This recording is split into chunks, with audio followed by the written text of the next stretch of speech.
What's up everyone? Once again, I'm Janine the Alchemist and welcome back to my channel.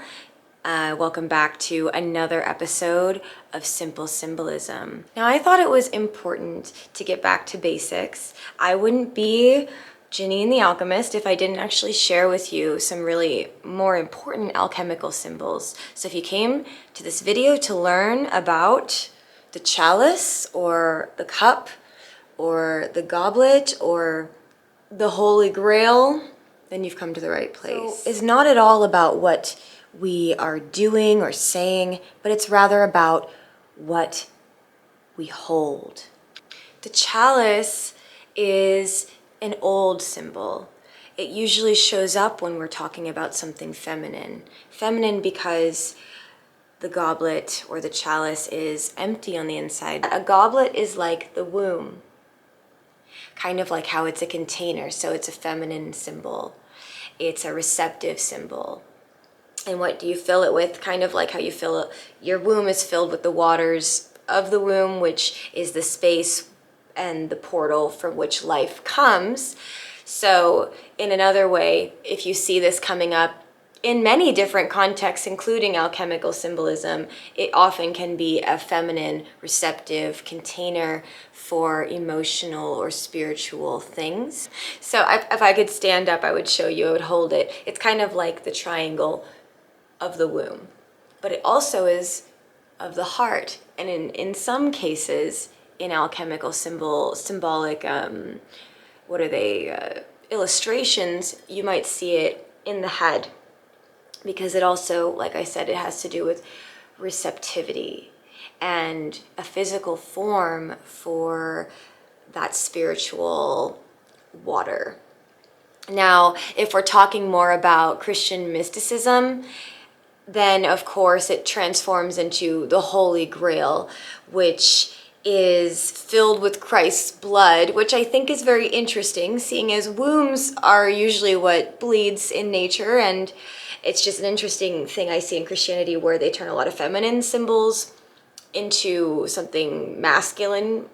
But nonetheless, when you see it in that context, there's a message there about sacrifice. I think that message is a very beautiful one. Men can bleed in sacrifice, right? It's just not the same as a womb bleeding on your monthly time, but in those cases with the Holy Grail, only those pure of heart could get it. But in a true holistic and personal integrative alchemical sense, it's not a physical real object. The root of these messages is more about a spiritual refilling or a spiritual receptivity or emotional receptivity. That's where we get phrases like pouring out, your cup until it's empty, or when your cup is overflowing, it means like you're welling up with love, you have more space to give. It's our emotional or spiritual capacity. It's kind of part of why I wanted to make this video now. I've been waiting actually to make this video for like 3 years. I've wanted to do a shorter form series of these basic symbols. But it's that idea that you give when your cup is overflowing. When you have excess to give, it's much easier to share things with others when you're not pouring from an empty cup, as they say, right?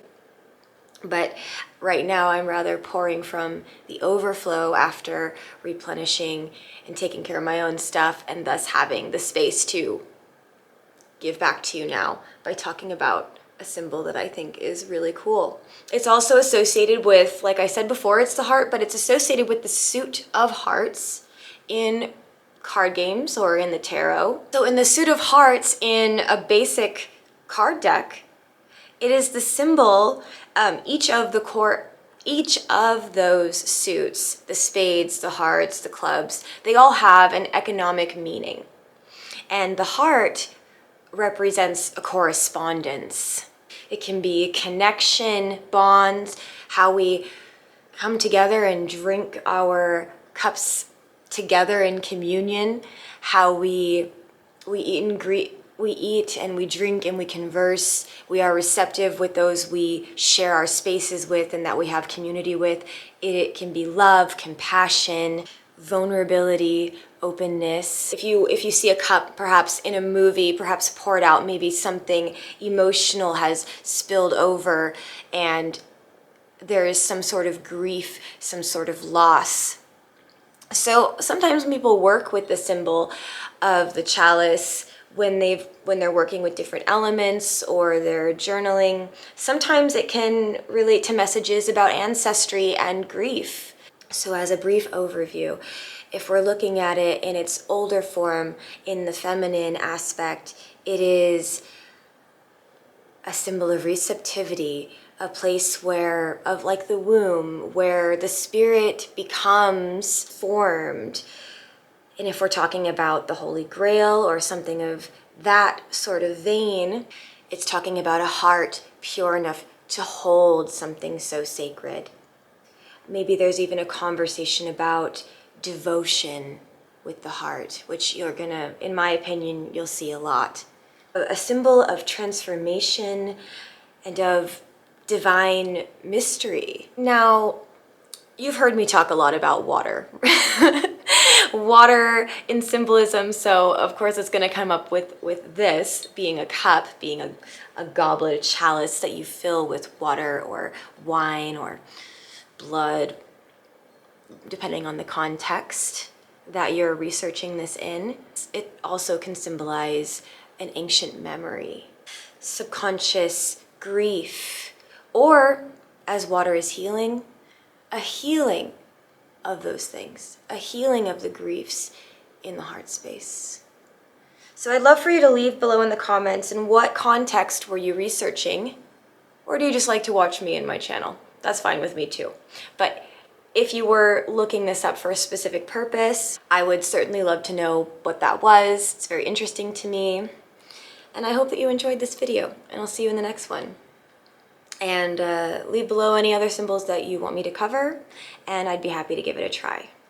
I hope that you enjoyed. Briefly, please leave in the comments below any other symbols that you want me to cover, talk about, and make a video about for you so that it's easier when you're trying to look things up and figure out what something means for you.